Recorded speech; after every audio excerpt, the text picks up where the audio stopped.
शांति। मीठे मीठे प्यारे प्यारे बाबा, उनके जैसा इस दुनिया में कोई नहीं है। और अगर जो भी बच्चा बाबा की मुरली मिस कर रहा है तो बाबा कहते हैं कि मूर्ख से मूर्ख देखना हो तो यहाँ देखो, और होशियार से होशियार देखना है तो यहाँ देखो। मतलब मेरे बाबा के बच्चों के बीच में देखो।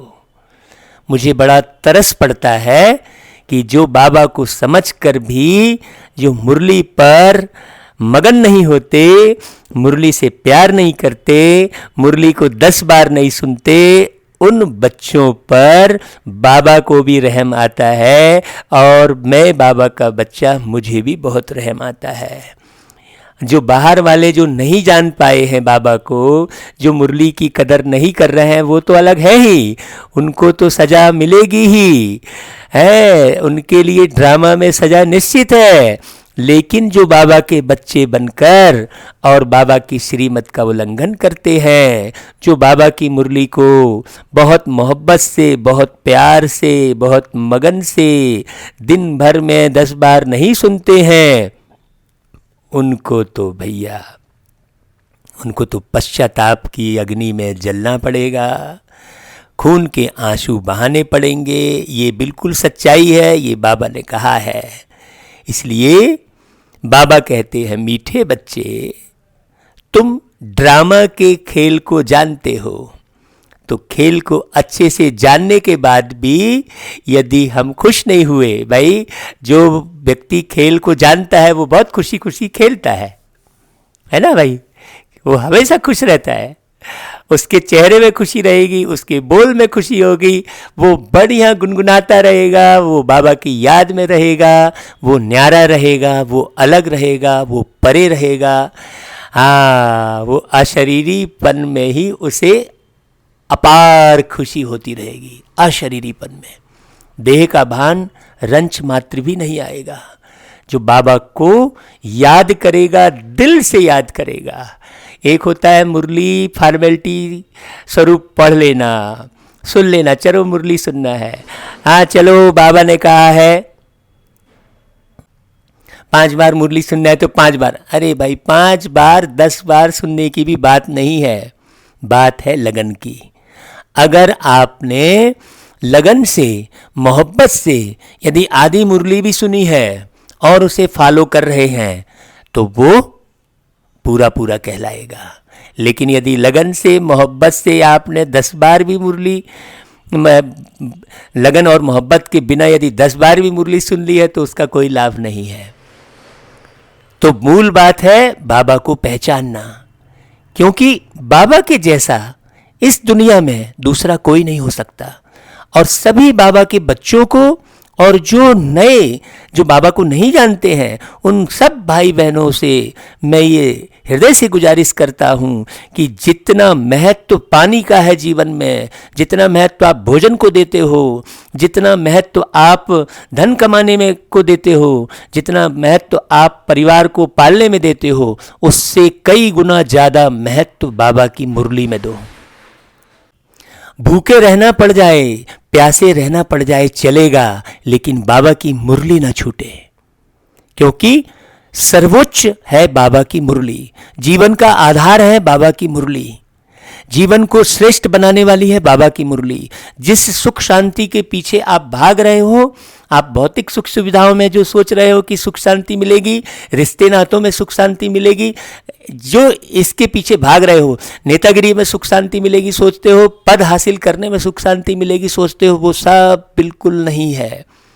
सुख शांति मिलेगी आपको बाबा की मुरली को बहुत गहन, गंभीर और रमणीक होकर सुनने से।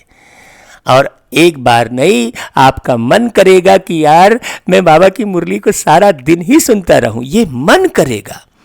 हाँ, बाबा कह रहे हैं इसलिए सुनना है, हम कह रहे हैं इसलिए सुनना है, मजबूरी में सुनना है, अपने पाप मिटाने के लिए सुनना है, अपने दुख हटाने के लिए सुनना है, ये नहीं, बाबा की मोहब्बत में सुनना है। बाबा जो बड़े प्यार से हमको वर्षा दे रहे हैं, अथाह वर्षा दे रहे हैं, उस वर्षा को समझना है। बाबा मोहब्बत में भरकर आपको वर्षा दे रहे हैं।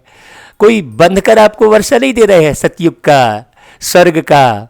बाबा भले कह देते हैं कि ड्रामा अनुसार, लेकिन बाबा, जब आप बाबा को शुक्रिया करोगे तो बाबा कहेगा नहीं बच्चे मेरा कहाँ का शुक्रिया, लेकिन वास्तव में शुक्रिया तो बाबा का ही है। बाबा अपने को न्यारा करने के लिए ड्रामा शब्द कह देता है, लेकिन अपरम अपार महिमा तो बाबा की ही है। तो बाबा अपनी महिमा इसलिए नहीं करवाते हैं क्योंकि वो न्यारे रहते हैं, और बाबा ऐसा करके बच्चों को शिक्षा देते हैं कि अरे बच्चों, शुक्रिया की जरूरत ही नहीं है। मतलब तुम भी कोई कार्य करो तो किसी के शुक्रिया पाने की चाहत मत रखो कि कोई धन्यवाद करे, कोई शुक्रिया करे, कोई बड़ाई करे। इस चक्कर में फंसे तो ये भी फंसना कहलाएगा, तो आगे की कमाई जमा नहीं कर पाओगे। खूब कल्याण करते रहो सबका, समर्पण भाव से करते रहो, पाने की चाहत मत रखो। इसलिए बाबा ने कहा मांगने से मरना भला, करते चलो। वो गीतना करते चलो सबका भला, जीवन में जीने की है ये कला, करते चलो। ये गीत सुना होगा आपने, ऐसे बहुत सारे गीत हैं। तो बाबा कहता है तुम जानते हो ड्रामा अनुसार कल्प पहले जिन्होंने बीज बोया होगा वह बोएंगे। इसमें भी आपको ये नहीं सोचना है कि अरे यार मेरी बहन नहीं चल रही है, मेरा भाई नहीं चल रहा है, मेरे पति नहीं चल रहा है। अरे भाई, इस सबसे न्यारे रहो, बस अपने आप को मजबूत करो। देखो बाबा प्रश्न क्या करते हैं, सर्विसेबल बच्चों में कौन सी आदत बिल्कुल नहीं होनी चाहिए। तो बाबा क्या कहते हैं, देखो अभी थोड़ी देर पहले ही फ़ोन आया था, तो हमने कहा हम मांगते नहीं है भाई, हम ट्रस्ट चलाते हैं, हम ट्रस्टी है भाई, हम ट्रस्ट चलाते हैं। हर एक मनुष्य ट्रस्ट चलाता है, क्योंकि हर एक मनुष्य अपनी गृहस्थी चलाता है। लेकिन वो गृहस्थी चलाता है समझता है तो तनाव होता है, लेकिन ट्रस्ट चलाता हूँ ये समझे तो तनाव नहीं होगा।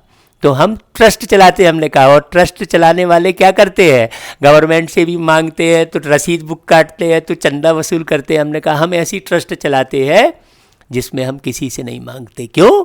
क्योंकि बाबा ने हमको सिखाया कि अपने ही तन मन धन से इस भारत को स्वर्ग बनाना है। ये बाबा की पॉइंट बुद्धि में गहरे से बैठी रहनी चाहिए। तो ना तो आप किसी से प्रेम मांगोगे ना सम्मान मांगोगे।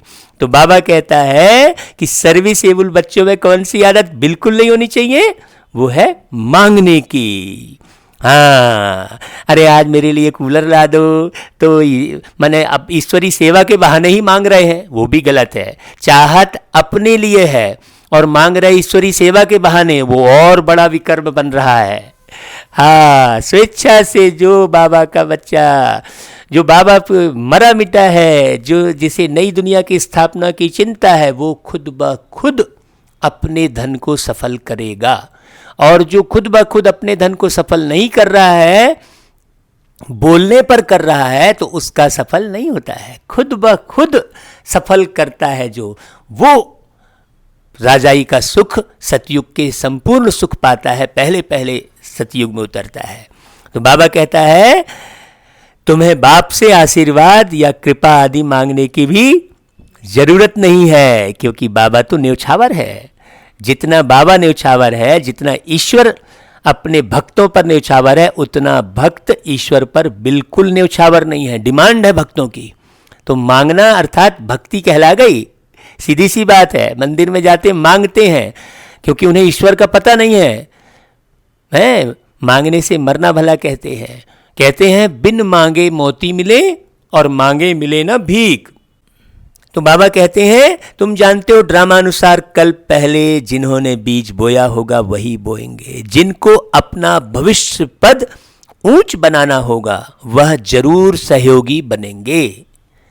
हाँ, वो स्वतः ही धन लाकर आपको सेवा में देंगे, आपको मांगने की जरूरत नहीं है। हाँ, ये जब दादियाँ थीं, हाँ, मेरी मीठी मीठी दादी प्रकाशमणि, दादी जानकी जी, दादी हृदय मोहिनी जी, हाँ, इनकी अवस्था और इनके कार्य करने की शैली पूरी बाप समान है।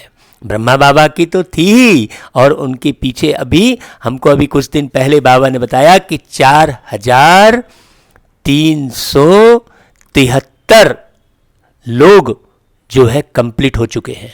ये ऐसा एहसास हुआ। हाँ, ये ऐसा एहसास हुआ हमको। तो बहुत लोग बन चुके हैं, आप देरी मत करना। भविष्य पथ ऊंच बनाना है तो दिल से सहयोग करना, मांगने पर नहीं। न मांगना न मांगने पर करना, दोनों बातें हैं। मांगना दोनों शब्द में आ गया। हम मांग रहे हैं तो भी मांगना कहलाएगा, और दूसरे के मांगने पर कर रहे हैं तो भी वो मांगने पर की हुई चीज कहलाएगी। स्वतः स्वतः करने वाला ही स्वर्ग की स्थापना करेगा। स्वतः शब्द में भी स्व शब्द जुड़ा हुआ है। ये सब बारीकियां देखिए, है ना भाई, समझने की जरूरत है। बाबा कहते हैं तुम्हारा काम है सर्विस करना, बस सर्विस करते रहो। हाँ, सर्विस शब्द में भी पहला शब्द सा ही है, सेवा शब्द में भी पहला शब्द सा ही है, और स्वर्ग का भी पहला शब्द सा है। बड़ी बहुत बारीक बात है। एक एक शब्द को अगर हम विच्छेद करते हैं तो बहुत गहरी बात है। शिव बाबा के में भी शाही है। तुम किसी से कुछ मांग नहीं सकते। क्यों? क्योंकि भक्ति में मांगते हैं, ज्ञान में नहीं। अगर मांग रहे हैं या मांगने पर कर रहे हैं तो ज्ञान क्या कहलाया? हाँ, ये बहुत गहरी समझने की बात है। ये सब अशरीरी बनने की बात है। तो ब्रह्मा बाबा ने फिर गीत बजवाया, मुझको सहारा देने वाले ये दिल कहे तेरा शुक्रिया। ये गीत बजवाया। वास्तव में बाबा का शुक्रिया तो है ही, और शुक्रिया ही है। बाबा ड्रामा कह के अलग हो जाता है। तो बाबा फिर कहते हैं, शिव बाबा क्या कहते हैं, देखो गीत सुनने के बाद शिव बाबा क्या कहते हैं, ओम शांति बोलते हैं बाबा। सभी ओम शांति हो। सुनने वाले साहब ओम शांति हो कि ओम शांति बोलना पड़ेगा? रिपीट में जवाब में ओम शांति बोलोगे या ओम शांति रहोगे? वास्तव में रहोगे तभी बोलोगे, और रहकर बोलोगे तो वो बोल में अंतर ही बहुत रहेगा। आप बोलोगे ओम शांति और सामने वाले को शांति की महसूसता हो जाएगी, लेकिन वो ओम शांति सारा दिन और सारी रात अंदर में जब रहेगी ओम शांति, तब बोलना है। तो बाबा कहता है ओम शांति, तो बाबा के ओम शांति बोलते ही एकदम आत्मा उड़ जाती है। बाबा कहते हैं यह बच्चों के अंदर से शुक्रिया अक्षर बाप टीचर गुरु के लिए नहीं निकल सकता, कहते बाबा। देखो, ना बाप के लिए निकलेगा, ना टीचर के लिए, ना गुरु के लिए। देखो कितनी प्यारी बात बोले, क्योंकि बच्चे जानते हैं यह खेल बना हुआ है। आहा, शुक्रिया आदि की तो बात ही नहीं है। हाँ, यह भी बच्चे जानते हैं ड्रामा अनुसार। देखो हर बात में बाबा बच्चे जानते हैं, ड्रामा अनुसार कह देते हैं। ड्रामा अक्षर भी तुम बच्चों की बुद्धि में आता है, बाकी किसी की बुद्धि में नहीं आएगा। वो सब ओरिजिनल समझ रखे हैं, खेल को ओरिजिनल समझ रखे हैं। ओरिजिनल तो आत्मा है, जो ना मिटती है, ना जलती है, ना कटती है। पानी मुझे गला नहीं सकता, अग्नि मुझे जला नहीं सकती, शांत स्वरूपम मैं आत्मा हूँ, आनंद स्वरूपम मैं आत्मा हूँ। ये ऐसा गीत गा के और सबको अभ्यास कराते हैं भैया, तो हमें अचानक याद आ जाता है तो गा देते हैं। तो बाबा कहते हैं खेल अक्षर कहने से ही सारा खेल तुम्हारी बुद्धि में आ जाता है। हाँ भाई, कोई खेल आप खेले रहते हैं तो पूरा खेल बुद्धि में आता है कि नहीं आता है भाई? जैसे लूडो खेलते हैं, क्रिकेट खेलते हैं, हॉकी खेलते हैं, जलेबी दौड़ खेलते हैं, तो पूरा खेल बुद्धि में आ जाता है ना, जो खेल खेले रहते हैं कि कैसे कैसे खेलना है, फिर उसे समझाने की हाँ बड़े खुशी से खेलता है। तो बाबा कितनी प्यारी बात बोल रहे हैं यहाँ पर कि खेल अक्षर कहने से ही सारा खेल तुम्हारी बुद्धि में आ जाता है। अभी बोल रहे हैं आता है क्या? तो बताओ भाई साहब, अपने अपने सोचो कि सारा खेल बुद्धि में आ गया तो क्या बनोगे? बताओ, खेल बुद्धि में आ गया तो हाँ कौन से नंबर में आओगे? गोया स्वदर्शन चक्रधारी तुम आपे ही बन जाते हो। तीनों लोक भी तुम्हारी बुद्धि में आ जाते हैं। भाई कौन कौन से तीनों लोक?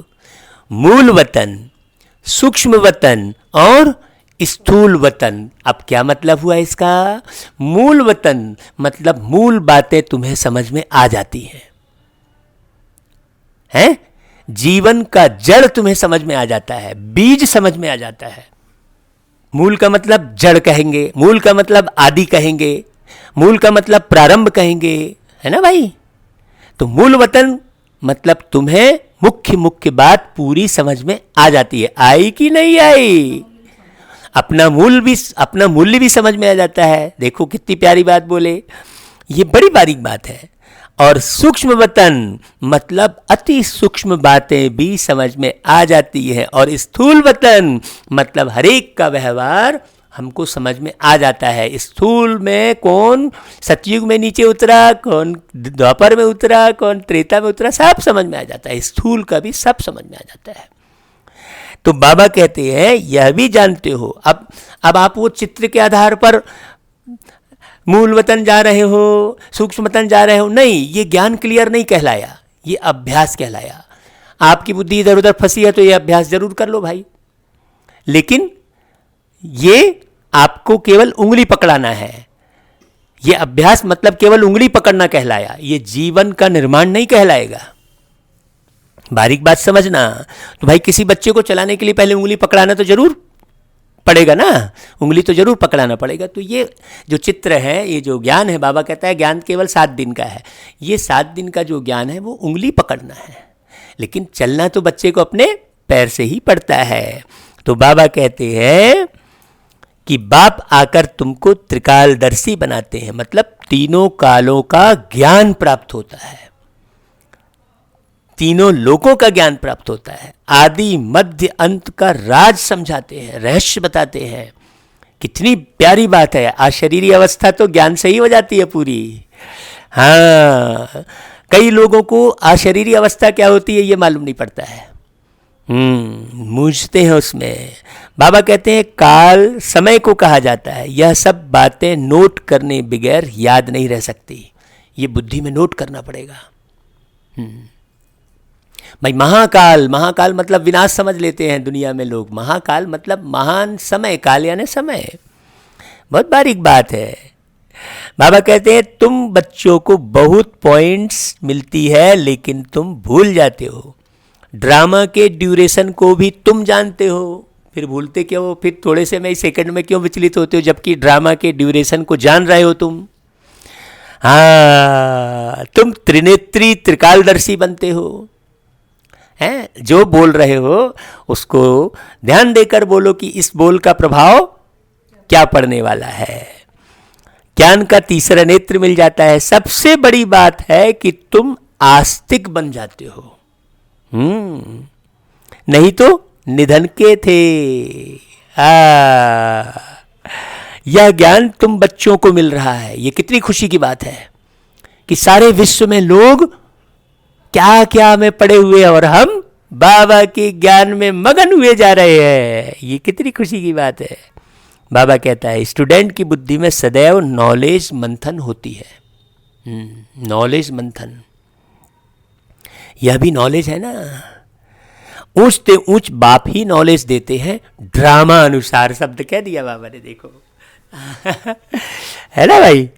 ड्रामा अक्षर भी तुम्हारे मुख से निकल सकता है। सो भी जो बच्चे सर्विस में तत्पर रहते हैं उनको ड्रामा बुद्धि में रहेगा, वो कहीं उलझेंगे नहीं।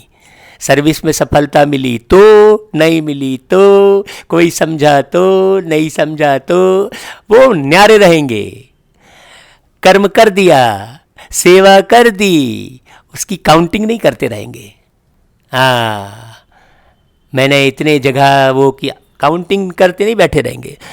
बताने, सेवा अर्थ बताना अलग बात हो गई, लेकिन उस नशे में रहना वो अलग बात हो गई। तो सेवा के नशे में तो रहना ही नहीं चाहिए। सेवा औरों को समझाने के लिए आप बता सकते हैं, लेकिन सेवा के नशे में नहीं रहना चाहिए। बाबा की याद के नशे में, ज्ञान के नशे में रहना चाहिए, प्राप्तियों के नशे में रहना चाहिए। नहीं तो फिर उल्टा नशा चढ़ता है। हमने इतने स्थानों पर ये किया वो किया, नहीं। दूसरों को उत्साहित करने के लिए बता देना अलग बात हो गई, लेकिन उसमें खुश हो जाना मतलब फिर आगे का मार्ग रुक गया, थक गए। फिर कहेंगे यार कब तक करें, लोग तो समझते ही नहीं है, ये फिर वाक्य आएगा। तो बाबा कहते हैं सदैव नॉलेज मंथन होती है स्टूडेंट की बुद्धि में। ड्रामाक्षर भी तुम्हारे मुख से निकलता है। अभी तुम जानते हो हम आर्फन थे, अब बेहद का बाप धनी मिला है तो धड़के बने हैं। ये नशा है। गीत में तो वही बोला कि भाई हम भटक रहे थे। ऊपर सुना आपने गीत? ये गीत जरूर सब पूरा सुन लेना भाई। हाँ, ये गीत सुन लेना, देखना कितना नशा चढ़ेगा और कैसे बाबा की याद आएगी, आंसू आ जाएंगे। बाबा कितना उपकार किए बाबा। बाबा भले कहता है बच्चे ये तो ड्रामा अनुसार में आया, लेकिन बाबा है तो उपकारी ना बहुत। तो बाबा कहते हैं पहले तुम बेहद के आर्फन थे। बेहद का बाप बेहद का सुख देने वाला है और कोई बाप नहीं जो ऐसा सुख देता हो। कोई नहीं है। नई दुनिया और पुरानी दुनिया, यह सब तुम बच्चों की बुद्धि में है। देखो बाबा कितने अथॉरिटी से बोल रहा है। बताओ, बाबा को पूरा भरोसा है कि तुम्हारी बुद्धि में है। अब तुम बताओ है कि नहीं है भाई। सदा अपने अपनी जांच करो, परंतु औरों को भी यथार्थ रीति समझाएं, इस ईश्वरी धंधे में लग जाएं। हर एक के सरकमस्टांस अपने अपने होते हैं। समझा भी वह सकेंगे जो याद की यात्रा में होंगे। हाँ, जो परिवार को बोझा रूप में नहीं लेंगे, व्यापार को बोझा रूप में नहीं लेंगे, सहज खेल बाबा ने कहा, वो बहुत अच्छे से समझा सकेंगे भाई।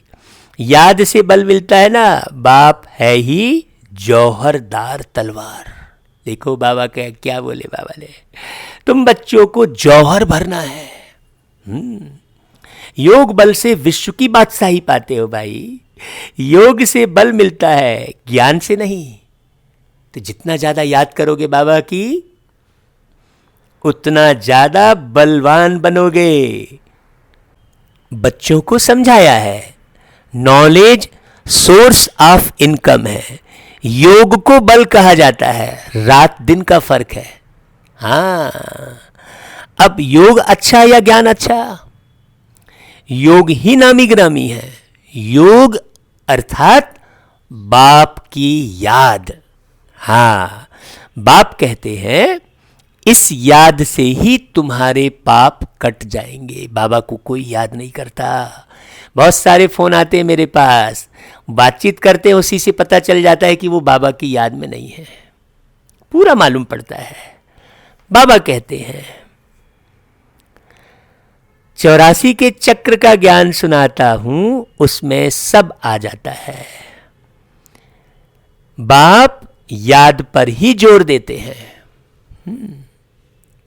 ज्ञान तो सहज है। भगवानुवाच, मैं तुमको सहज ज्ञान सुनाता हूं, 84 के चक्र का ज्ञान सुनाता हूं, उसमें सब आ जाता है। हिस्ट्री जाग्राफी है ना, तो हिस्ट्री जाग्राफी आपको थोड़ी बल देगी, सीधी सी बात है। ज्ञान और योग दोनों है सेकंड का काम। भाई मैं शरीर नहीं, मैं एक आत्मा हूं, बस दैट्स ऑल। बस हम आत्मा है, हमको बाप को याद करना है। इसमें मेहनत है। याद की यात्रा में रहने से शरीर की जैसे विस्मृति होती है। बाबा कहते हैं कि घंटे भर भी यदि अशरीरी होकर बैठो तो कितने पावन हो जाओ। देखो बाबा आज पावन बनने का उपाय बता रहे हैं। घंटे भर भी यदि अशरीरी होकर बैठोगे तो बहुत पावन बन जाओगे। हाँ, बाबा उदाहरण देते हैं। मनुष्य जो है रात को कोई 6 और कोई 8 घंटा नींद करते हैं, कोई तो 10 घंटा भी सोते हैं, तो अशरीरी हो जाते हैं ना। उस समय में कोई विकर्म नहीं होता, आत्मा थक कर सो जाती है। ऐसे भी नहीं कोई पाप विनाश होते हैं, उसमें कोई पाप विनाश नहीं होंगे, नहीं, वह है नींद। समझने की बात है। विकर्म कोई होता नहीं है उस समय, बस नींद ना करे तो पाप ही करते रहेंगे। वो सोच ही रहा है किसी न किसी के बारे में उल्टा सीधा।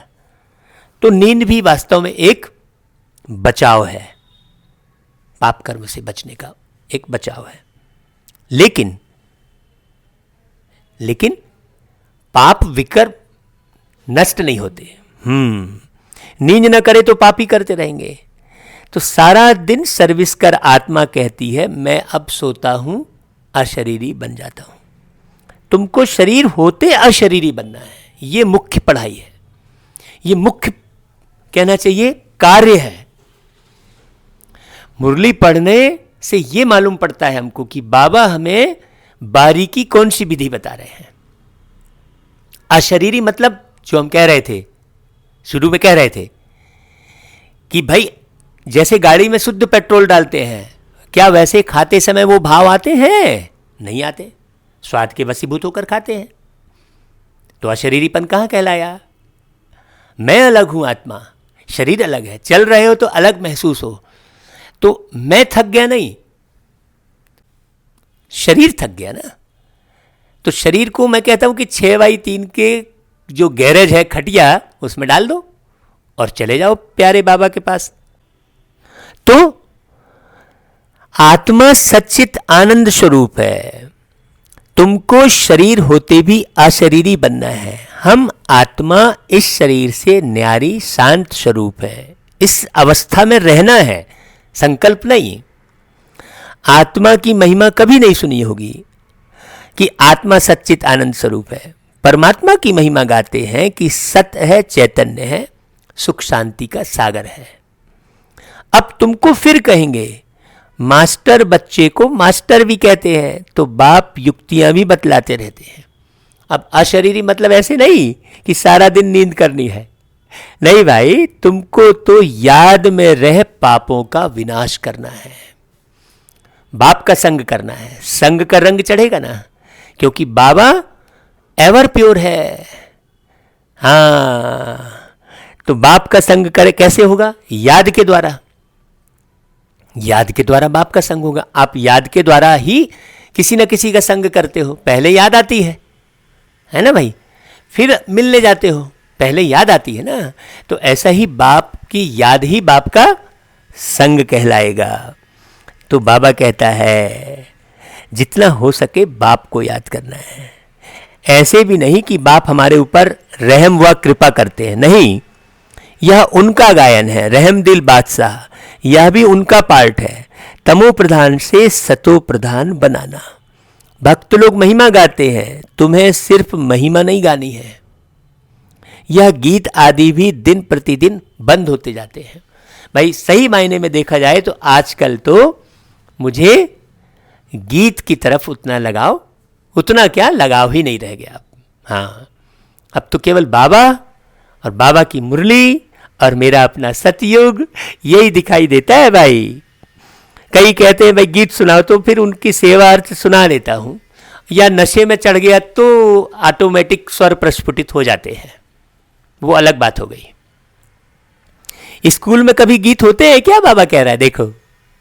हाँ, बच्चे शांति में बैठे रहते हैं, टीचर आता है तो उठकर खड़े होते हैं, फिर बैठते हैं। यह बाप कहते हैं मुझे तो पार्ट मिला हुआ है पढ़ाने का, सो तो पढ़ाना ही है। ऐसी भी बात नहीं है यहाँ पर कि टीचर आया तो तुमको खड़े होना है कि तुमको, नहीं, ये तो पार्ट है। देखो बाबा कितना न्यारा, वहाँ पर न्यारापन नहीं है, इसलिए शिक्षक को भी भान है और विद्यार्थी को भी भान है। तो एक सिस्टम बना हुआ है, टीचर आएगा तो खड़े होंगे, तो फिर टीचर बड़े नशे से बोलेगा हाँ बैठो बच्चे, ऐसा। तो ये सब भी नहीं है बाबा के पास। बाबा ये सब उदाहरण दे रहे हैं, देहभान का उदाहरण दे रहा है कि दुनिया में कैसा देहभान चला आ रहा है, परिपाटी चली आ रही है दुनिया भर की। दिल से प्रेम, दिल से सम्मान की बात है यहाँ पर कोई आर्टिफिशियल वाली बात नहीं है।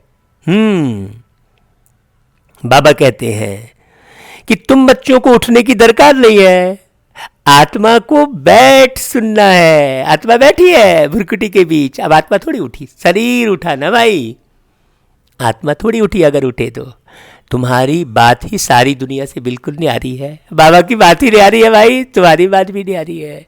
कोई समझेगा नहीं, बोलेगा ये तो हर बात में ऐसा बोल रहे हैं, ऐसा नहीं है। ये सब बारीक बातें हैं ना भाई। आखिर भान तो चढ़ता है ना, अभिमान तो आता है ना, मैं टीचर, ये विद्यार्थी। टीचर जैसे बाबा जिस भान में है कि बच्चे मैं तो ड्रामा अनुसार तुमको पढ़ा रहा हूं, वैसा टीचर के अंदर भान है क्या? तो वो भान नहीं होने के कारण वो फिर उन स्टूडेंट में भी, विद्यार्थियों में भी गरीब और अमीर देखता बैठा रहता है। उसकी दृष्टि में फिर जो रईस होगा, धन वाला होगा, उसकी तरफ नजर ज्यादा रहेगी ताकि उसको ट्यूशन पढ़ाए और धन कमाए। तो धन कमाने की इच्छा से आज शिक्षा और चिकित्सा का व्यापार चल रहा है। बाबा, बात ही नहीं आ रही है बाबा की। हाँ, बच्चों को कहेंगे क्या तुम उठो, ऐसा कहेंगे बच्चों को? नहीं, वह तो भक्ति मार्ग में करते, यहां नहीं। देखो बाबा कैसा न्यारा है और कैसा न्यारा बना रहा है। यहां तो बाप खुद उठकर नमस्ते करते हैं। स्कूल में अगर बच्चे देरी से आते हैं तो टीचर या तो रूल लगाएंगे या बाहर में खड़ा कर देंगे, इसलिए डर रहता है टाइम पर पहुंचने का। यहां तो डर की बात नहीं है, बाप समझाते रहते हैं, मुरलियां मिलती रहती हैं, वह रेगुलर पढ़नी है। ये बाबा का डायरेक्शन है। और एक बार नहीं 10 बार पढ़ें तो ज्यादा बेटर है। अब आपको भी YouTube के माध्यम से भावार्थ सहित मुरली सुनने मिल रही है, ये मेरा भी भाग्य है और ये आपका भी भाग्य है। ये ड्रामा में कितना सुंदर दृश्य है जो घर बैठे आपको मुरली सुनने मिल रही है। अब इसे आप 5 बार सुनो, ये आपकी लगन कहेगी। मुरली पढ़ो तो तुम्हारी प्रेजेंट मार्क पड़े, नहीं तो अपसेंट पड़ जाएगी। क्योंकि बाप कहते हैं तुमको गुही गुही बातें सुनाता हूं, तुम अगर मुरली मिस करेंगे तो वह पॉइंट्स मिस हो जाएगी।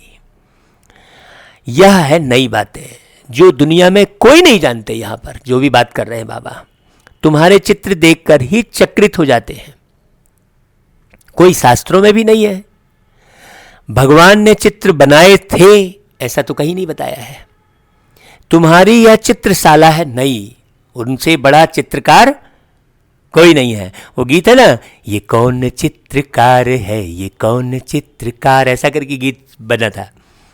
तो बाबा कहते हैं ब्राह्मण कुल के जो देवता बनने वाले होंगे उनकी बुद्धि में ही बैठेगा, ज्यादा टेंशन भी नहीं लेने का। बाबा कहते हैं, कहेंगे यह तो ठीक है, कल्प पहले भी हमने पढ़ा था, जरूर भगवान पढ़ाते हैं। ये बातों से मालूम पड़ता है। अगर भगवान की पढ़ाई को मिस किया तो फिर अपने भाग्य में लकीर खींच ली। बाबा कहते हैं भक्ति मार्ग के शास्त्रों में पहले नंबर में गीता ही है, क्योंकि पहला धर्म ही यह है। फिर आधा कल्प के बाद उसके भी बहुत पीछे दूसरे शास्त्र बनते हैं। पहले इब्राहिम आया तो अकेला था, फिर 1 से 2, 2 से 4 हुए। जब धर्म की वृद्धि होते होते 1,00,000 हो जाते हैं तो शास्त्र आदि बनते हैं। यहां तो डायरेक्ट बाबा सुना रहे हैं, बहुत अंतर हो गया। बड़ी समझने की बात कर रहे हैं बाबा। उनके भी आधा समय बाद ही बनते हैं, हिसाब किया जाता है ना। बच्चों को तो बहुत खुशी होनी चाहिए कि बाप से हमको डायरेक्ट वर्षा मिलता है। तुम जानते हो बाप हमको सारा ज्ञान सृष्टि चक्र का डायरेक्ट समझा रहे हैं, सीधी सी बात है। यहां कोई शास्त्र आदि कोई किताब देखकर बाबा नहीं पढ़ा रहे हैं। ब्रह्मा के तन में प्रवेश किया और बोलना शुरू, क्योंकि बाबा ज्ञान का सागर है। उनके अंदर वो मर्ज है पूरा, वो कभी नहीं हटता, क्योंकि बाबा जन्म नहीं लेते। बाबा इस देह के जाल में, दुनिया के जाल में फंसते नहीं है, तो उनके अंदर हमेशा मर्ज रहता है। और फिट होते ही बाबा का शरीर में जैसे ही बाबा बिंदु आते हैं रिकॉर्ड चालू हो जाता है, बोलना शुरू। बाबा कहते हैं देखो कितनी प्यारी बात है, भारत में ही यह सब कुछ होता है। बाबा कहते हैं तुम बच्चों को सृष्टि चक्र का पूरा राज मालूम है। तुमको बाप सारा ज्ञान सृष्टि चक्र का समझाते हैं। यह है बेहद की हिस्ट्री ज्योग्राफी। सबको बोलो, यहां वर्ल्ड की हिस्ट्री ज्योग्राफी समझाई जाती है।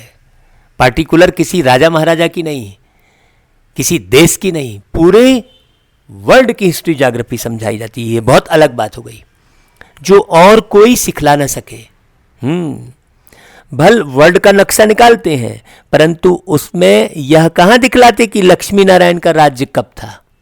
ये कहाँ बताते हैं? लक्ष्मी नारायण की जब मूर्ति बनी है, जब मंदिर बने हैं, तो उनका राज्य कब था ये कहाँ बताते हैं भाई? हाँ, कितना समय चला ये भी नहीं बताते। वर्ल्ड है, हाँ, इतना समय चलता है, हाँ, तो लक्ष्मी नारायण का तो बताते नहीं है। वर्ल्ड तो एक ही है, फिर क्यों नहीं बताते? भारत में ही राज्य करके गए हैं, अब नहीं है। यह बातें किसकी भी बुद्धि में नहीं है, ये बात केवल शिव बाबा को ही मालूम है, परमात्मा को मालूम है। अब पूरी मुरली कोई सुनेगा तो समझेगा, थोड़ी सी सुन के बंद कर देगा तो कहां से समझेगा भाई? वह तो कल्प की आयु ही लंबी लाखों वर्ष कह देते हैं। तुम मीठे मीठे बच्चों को कोई जास्ती तकलीफ नहीं देते हैं। बाप कहते हैं पावन बनना है। पावन बनने के लिए तुम भक्ति मार्ग में कितने धक्के खाते हो। कभी किसी ऋषि मुनि के पास जाते हो, कभी खूब पहाड़ों की यात्रा करते हो, कभी गंगा में नहाते हो, है ना, कभी ये तीर्थ वो तीर्थ करते हो। काहे के लिए? पावन बनने के लिए। तो घर से निकल कर जाते हो तो विकार में नहीं जाते हो, तो थोड़े समय के लिए पावन रहते हो तो उसका सुख मिल जाता है। जब थोड़े समय के पावन रहने का शांति और सुख मिलती है, तो यदि तुम पूरे गृहस्थ जीवन में पूरे समय यदि तुम विषय विकारों से बचोगे तो कितनी नहीं सुख शांति मिलेगी। सोचने की बात है, यहां पर बड़ी समझने की बात है। बाबा इसलिए उदाहरण देते हैं कि कितना है ना भाई, बाबा कोई तकलीफ नहीं देते, पावन बनने की बात करते हैं। भक्ति मार्ग में कितने धक्के खाते हो, अब समझते हो। धक्के खाते खाते 2500 वर्ष गुजर गए, ये बाबा ने बताया। अब फिर बाबा आए हैं फिर से राज्य भाग्य देने। हाँ, तुमको यही याद है, पुरानी से नई और नई से पुरानी दुनिया जरूर होती है। अभी तुम पुराने भारत के मालिक हो ना, फिर नए के मालिक बनेंगे। एक तरफ भारत की बहुत महिमा गाते रहते और दूसरे तरफ फिर बहुत ग्लानि करते रहते हैं। लोग करते हैं ना, अरे ये इंडिया के लोग बहुत ऐसे हैं, कहते हैं अरे इंडिया के लोग इडियट है, ऐसा कुछ भी बोलते हैं। विदेशों की महिमा करेंगे, हैं, वहाँ साफ सफाई है। क्यों नहीं है साफ सफाई? उसका रीजन नहीं है भाई। विषय विकारों में जाते हैं तो अस्वच्छता होती है। रोज आदत विषय विकारों में जाकर अस्वच्छ होने की हो रही है आत्मा की, तो कहाँ से स्वच्छता बरतेगी, कहाँ से व्यवहार सही रखेगी आत्मा? सोचने की बात है। तो बाबा कहते हैं कि भारत के महिमा के गीत और ग्लानि के गीत तुम्हारे पास है। तुम समझाते हो अब क्या क्या हो रहा है। वो गाते ना, देख तेरे संसार की हालत क्या हो गई भगवान, है। और वो गाते हैं कि राम वाला जो गीत गाते हैं ना, वो गाते हैं, रामचंद्र कह गए सिया से ऐसा कलयुग आएगा, हंस चुकेगा दाना तिनका, कौआ मोती खाएगा। तो ये भारत की ही तो बात है। तो ऐसे ऐसे गीत बने, बाबा कहते हैं। तो यह दोनों गीत भी तुम्हें सुनाने चाहिए, बाबा कह रहे हैं। देखो, तो इसलिए हमको याद आया तो बाबा कह रहे हैं मुरली भाई, रामचंद्र कह गए सिया से ऐसा कलयुग आएगा, हंस चुगेगा दाना तुनका, कौआ मोती खाएगा। अब इसमें बात कौन सी है कि जो बाबा की याद में रहेगा, जो पवित्र मार्ग में चलेगा, उसको कष्ट होता रहेगा, और जो काले कारनामे करेगा उसको अपार धन मिलता रहेगा। ये तो है, ऐसा गाते हैं। बेटा आंख दिखाएगा, बाप को बेटा आंख दिखाएगा। अभी आंख दिखाना तो क्या, बेटा अभी तो बाप की हत्या ही कर दे रहा है। तो कितना पतित हो गई दुनिया, ये भारत कितना नीचे गिर गया, ये गीत से मालूम पड़ता है। सरकमस्टांस देखकर भी यदि आप बाबा की मुरली की तरफ नहीं बढ़ रहे हैं, भगवान की तरफ अपनी मन बुद्धि नहीं लगा रहे हैं, तो कितना अपना भाग्य खत्म कर रहे हैं। सोचने की बात है। बाबा कहते हैं कहां राम राज्य और कहां यह, बाबा ने कहा अभी का जो समय चल रहा है। बाबा कहते हैं बाप है गरीब निवाज, गरीबों की ही बच्चियां मिलेंगी, साहूकारों को तो अपना नशा रहता है। कल्प पहले जो आए होंगे वही आएंगे। बाबा फिकरात नहीं करता, कोई फिकरात की कोई बात नहीं है। बाबा ड्रामा में कितना पक्का है। शिव बाबा को कभी फिकरात नहीं होती, दादा को होगी। इनको अपना भी फिक्र है भाई, इनको अपना भी नंबर लेना है किनको? ब्रह्मा बाबा को, क्योंकि उनको तो जन्म लेना ही है। तो बाबा कहता है हमको नंबर 1 पावन बनना है। इसमें है गुप्त पुरुषार्थ।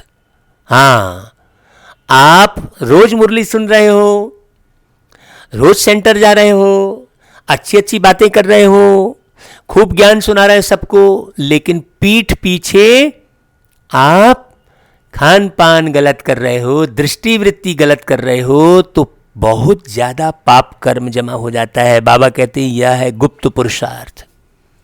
हाँ, बड़ी बारीक बात कह रहे हैं बाबा।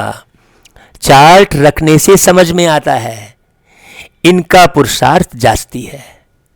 जब आप सच्चाई से चार्ट सामने रखोगे कि हाँ मैं जो प्रत्यक्ष में बोल रहा हूं भाई, वैसा ही पीठ पीछे भी कर रहा हूं, क्योंकि पीठ पीछे वाला और कोई नहीं देख रहा है, तो तुम तो देख रहे हो ना स्वयं, तुम खुद को खुद तो देख रहे हो ना। चलो और कोई नहीं देख रहा है, तो तुम कैसे नहीं ग्लानि से भरोगे? तो ग्लानि से भरने के कारण तुम फिर पुरुषार्थ आगे कर पाओगे क्या? नहीं कर पाओगे। इसलिए बाबा ने कहा चार्ट रखने से समझ में आता है। बाप हमेशा समझाते रहते हैं डायरी रखो। और बड़ी खुशी की बात मैं आपको बता रहा हूं, अपना अनुभव शेयर कर रहा हूं भाई, कि हम शुरू से लेकर जब से बाबा का ज्ञान सुने तब से, और बल्कि उसके पहले भी हम अपने जीवन में डायरी जरूर बनाते थे। जब हम 5वीं कक्षा में पढ़ रहे थे तब से हम डायरी बना रहे हैं कि क्या हमने खर्चा किया, क्या कमाई की, किससे कैसी बात की, वो हम लिखते चले आ रहे थे। छोटी छोटी डायरियाँ, बहुत सी डायरियाँ खूब भरी, हमारी अलमारी भरी है। और अब बाबा के ज्ञान में जब आए तो हमने देखा कि बाबा के 4 सब्जेक्ट हैं, ज्ञान, योग, धारणा, सेवा। तो हमने चारों सब्जेक्ट की डायरी बनाई। हमने ये सोचा कि मैं विद्यार्थी हूँ, तो जितने विषय पढ़ाए जाते हैं उतनी कापियाँ होती हैं, नोटबुक होती है, उसे नोटबुक कहते हैं। तो हमने सोचा कि क्यों ना हम भी ऐसा करें, और फिर हमने डायरियाँ भरी। तो बाबा ने जो डायरियाँ लिखने की बात कही तो मुझे ख्याल आ गया, भाई जैसा पुरुषार्थ करेंगे वैसा पाएंगे। तो डायरी रखने से तुमको बहुत फायदा होगा। डायरी रखना माना बाप को याद करना। अरे वाह, क्या बात बोल दी बाबा ने, अब तो और नशे में चढ़ गए, है ना भाई? अब तो डायरी ही लिखते हैं लगातार। तो बाबा ने तो एक नंबर और आगे बढ़ा दिया भाई, मजा आ गया। उसमें बाप की याद लिखनी है, डायरी भी मददगार बनेगी, पुरुषार्थ होगा। अब गीतों की डायरी, आजकल तो हम वो मोबाइल में एक कीप सॉफ्टवेयर आता है, हम उसमें लिखते हैं। हाँ, लेकिन उसमें भी हम क्या करते हैं, वो कीप में तो लिखने के बाद भी हमें ये मन में बना रहता है कि डायरी में भी इसको उतार लिया जाए भाई। क्यों? क्योंकि कब ये मोबाइल क्या हो जाए कोई ठिकाना नहीं है। तो डायरी तो हम उस कीप में लिखे हुए, क्योंकि रास्ते चलते तो हमारे पास डायरी पेन रहता नहीं है और चिंतन चलता रहता है। तो कहीं भी जैसे हम वेट कर रहे हैं किसी का, तो हम फटाक से बाबा का चिंतन, बाबा की याद में बैठ जाते हैं। तो जो बाबा नया सब्जेक्ट देते हैं, जो नया चिंतन देते हैं, बाबा ही ज्ञान का सागर है, तो ज्ञान अमृत बरसाते हैं, तो हम तुरंत वहीं बैठे बैठे मोबाइल में कीप में लिख लेते हैं। और वो अभी कीप एक सॉफ्टवेयर है, वो बढ़ता चला जा रहा है, तो अब हम उसको भी उतार के डायरी में लिख रहे हैं, तो और पुरुषार्थ बढ़ रहा है। हाँ, एक बार उधर लिखा, चलते फिरते काम करते, फिर घर में आए तो फिर लिखा, ऐसा कंटिन्यू बाबा पुरुषार्थ करा रहे हैं। तो बाबा कहते हैं यह युक्ति बहुत अच्छी है, जो सबको करनी चाहिए।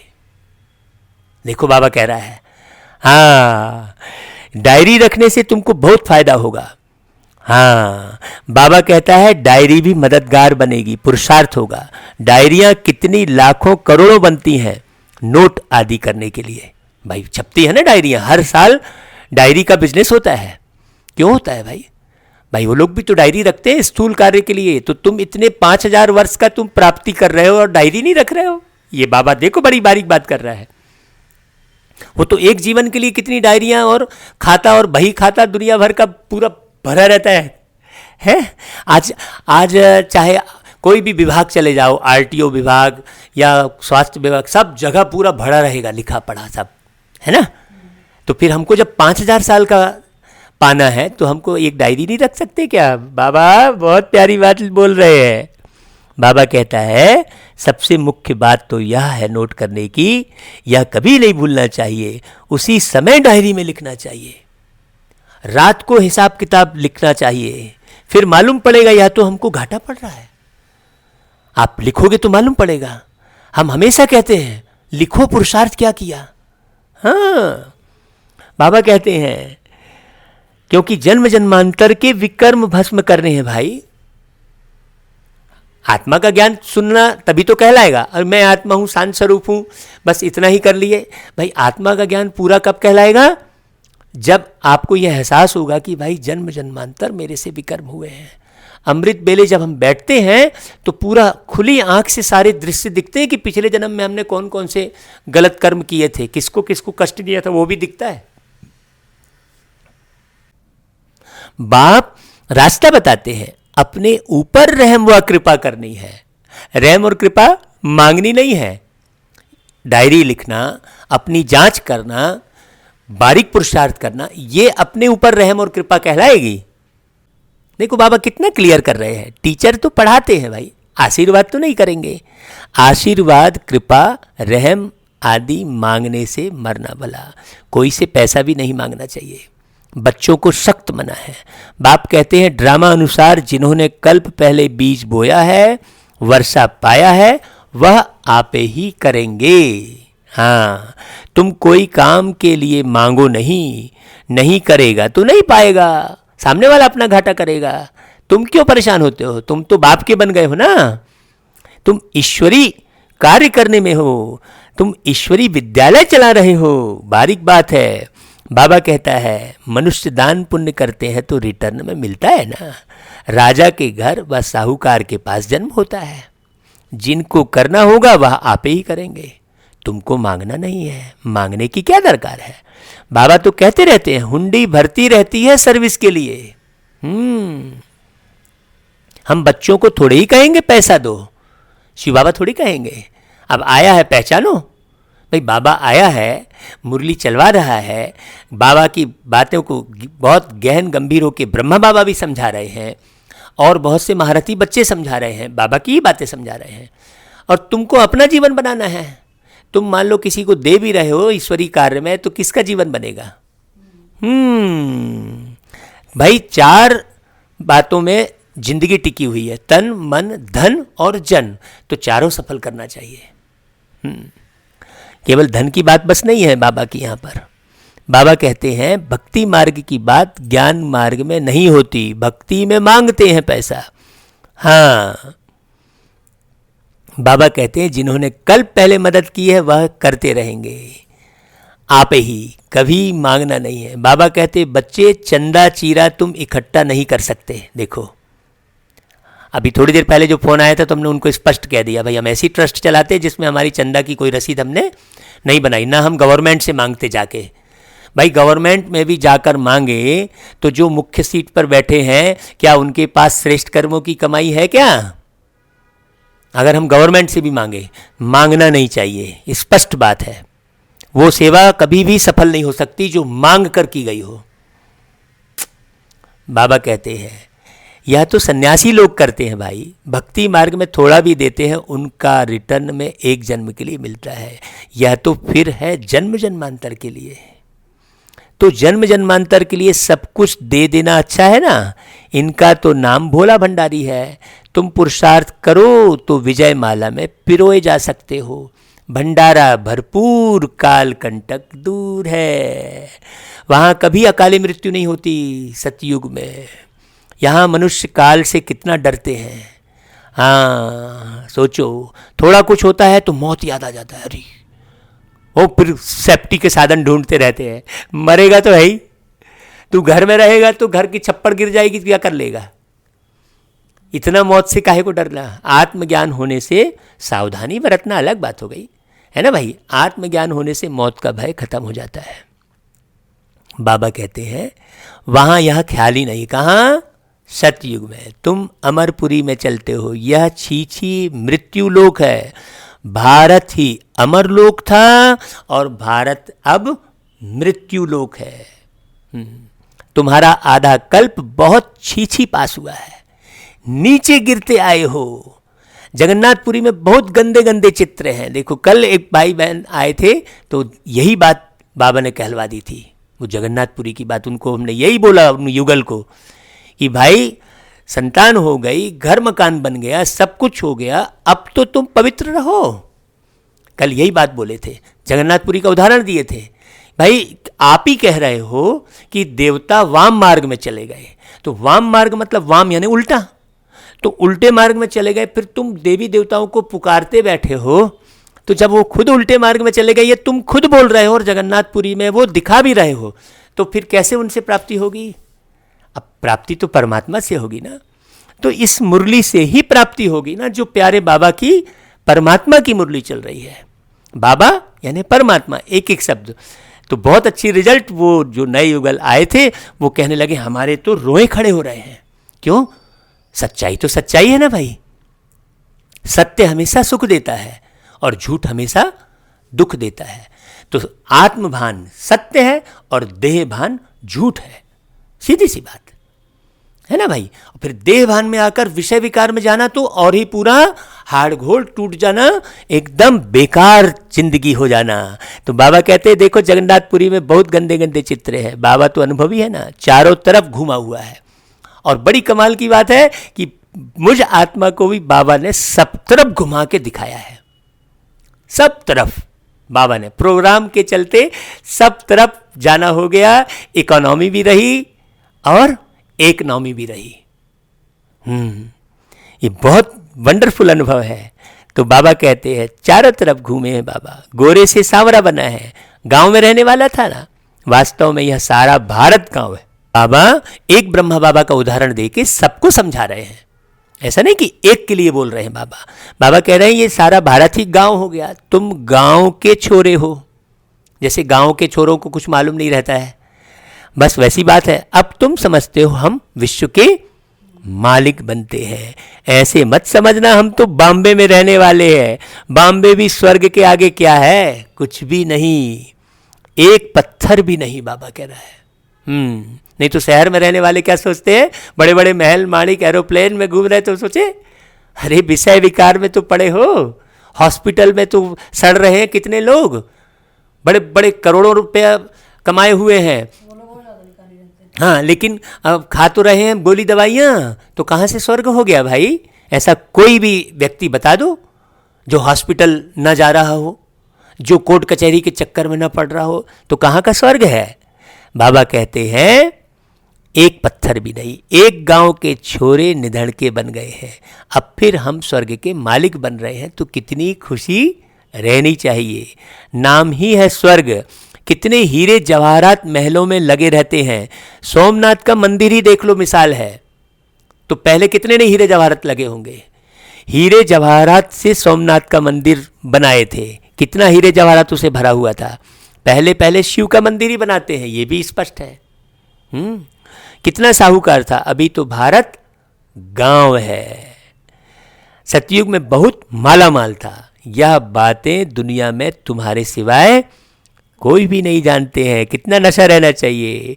तुम कहेंगे कल हम बादशाह थे और आज फकीर हैं, और अब हम फकीर बादशाह बन गए हैं। हाँ, बेफिक्र बादशाह हुए, बेफिक्र हम बाबा को पाके।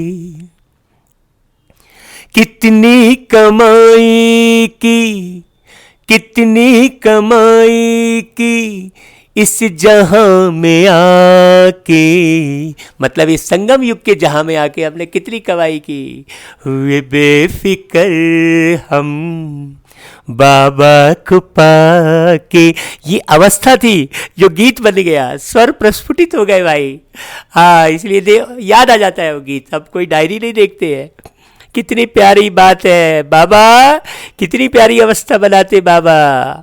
बाबा कहते आज फकीर है, फिर कल विश्व के मालिक बनते। ये पक्का हो गया।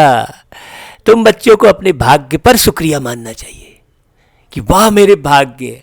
तो आगे, आंसुओं से भीगी थी जिंदगी हमारी, आंसुओं से भीगी थी जिंदगी हमारी, मोती उन्हें बनाकर बदली दुनिया सारी। डूबती कश्ती को बचाया आके, हुए बेफिकर हम बाबा को पाके। बदनसीबों को खुश नसीब बनाया, मुफलिसी से उठाकर महलों में बिठाया। देखो हम महलों में बैठे रहते हैं, मैं आत्मा महलों में बैठी रहती हूँ भाई, तो ये ख्याल है तो वो गीत में कन्वर्ट हो रहा है। महलों में अभी साकार शरीर में नहीं बैठे हैं ना महलों में, लेकिन गीत क्या बन रहा है, महलों में बिठाया। तो मैं आत्मा महलों में बैठी रहती हूँ, ऐसे ख्यालों में नहीं, ओरिजिनल वो महल है। हाँ, बाबा कहता है तो तुम बच्चों को अपने भाग्य पर शुक्रिया मानना चाहिए, हम पद्मा पदम भाग्यशाली हैं। ऐसे खुशी खुशी खूब मुरली सुनो, 10 बार सुनो, सबको भेजो ये खुशी वाली मुरली। हाँ, जितना खुशी वाली ये मुरली भेजोगे उतना पुण्य, उतना भाग्य जमा होगा। अच्छा भाई, फिर बाबा दिल से सबको याद प्यार देते हैं, और सब बाबा के बच्चे भी बाबा को बहुत याद प्यार देना। और चलो सुनते हैं धारणा के लिए सार। बाबा कहते हैं विकर्मों से बचने के लिए इस शरीर में रहते अशरीरी बनने का पुरुषार्थ करना है। बाबा ने उदाहरण दिया, 1 घंटे भी तो बैठ के देखो, फिर देखो कितना आनंद आएगा। याद की यात्रा ऐसी हो जो शरीर की विस्मृति होती जाए। हाँ, ये बड़ी ऊंची अवस्था है। दूसरा, ज्ञान का मंथन कर आस्तिक बनना है। जब तक आप ज्ञान का मंथन नहीं करेंगे आप पूरे पूरे आस्तिक नहीं होंगे, कहीं ना कहीं डाउट रहेगा। डाउट जिंदगी में बिल्कुल नहीं होना चाहिए। अरे मेरी कमर में दर्द हो रहा है, मेरी सांस चल रही है तो क्या होगा, फलाना होगा, कुछ नहीं। इलाज करो और हट जाओ, दवा दे दो शरीर को और हट जाओ। नहीं तो जमाने भर का डाउट रहता है, पति ज्ञान में नहीं चल रहा है, क्या करे बच्चे, ऐसा नहीं। बाबा कहता है ज्ञान का मंथन कर आस्तिक बनना है। मुरली कभी भी मिस नहीं करनी है। अपनी उन्नति के लिए डायरी में याद का चार्ट नोट करना है। क्या क्या याद रखे हो आप, किसको किसको याद कर रहे हो। फिर वरदान सुनते हैं भाई। नॉलेज रूपी चाबी द्वारा भाग्य का अखुट खजाना प्राप्त करने वाले मालामाल भव। संगम युग पर सभी बच्चों को भाग्य बनाने के लिए नॉलेज रूपी चाबी मिलती है। हाँ, ये चाबी लगाओ और जितना चाहे उतना भाग्य का खजाना ले लो। चाबी मिली और मालामाल बन गए। जो जितना मालामाल बनते हैं उतना खुशी स्वतः रहती है। अब खुशी के लिए उसे कोई गीत नहीं सुनना पड़ता भाई। खुशी के लिए कोई स्थान नहीं ढूंढना पड़ता उसको। खुशी के लिए कोई चुटकुला आदि में ध्यान नहीं जाता। खुशी के लिए कोई व्हाट्सएप फेसबुक में नहीं जाता ध्यान ना। वो उसको तो ज्ञान की चाबी ही मिल गई है भाई, माला माल हो गए। ऐसे अनुभव होता जैसे खुशी का झरना अखुट अविनाशी बहता ही रहता है। ऐसा अनुभव होता है भाई। देखो वरदान मिल रहा है, अभी नहीं हुआ अनुभव तो ये वरदान को संभाल के रख लो। वे सर्व खजानों से भरपूर मालामाल दिखाई देते हैं। उनके पास किसी भी प्रकार की अप्राप्ति नहीं रहती। बाबा संसार, बाबा ही संसार है। अच्छा भाई, फिर स्लोगन बड़ा गजब का। बाप से कनेक्शन ठीक रखो तो सर्व शक्तियों की करेंट आती रहेगी ऑटोमेटिक। आपको ये नहीं लगेगा कि मैं सहन कर रहा हूं। नहीं, सहन कर रहा हूं ये भाव भी जागृत हो रहा है, मतलब आप सहन नहीं कर रहे हैं। मैंने सामना कर लिया, नहीं नहीं नहीं, वो सब ऑटोमेटिक शक्तियां आपको मिलती रहेंगी। बाप से कनेक्शन ठीक रखो तो सर्व शक्तियों की करेंट आती रहेगी। अच्छा भाई, ओम शांति। फिर कल मिलेंगे 28 नवंबर की मुरली के साथ। बाबा को खूब याद करना, 10 बार मुरली पढ़ना। ओके, ओम शांति, ओम शांति।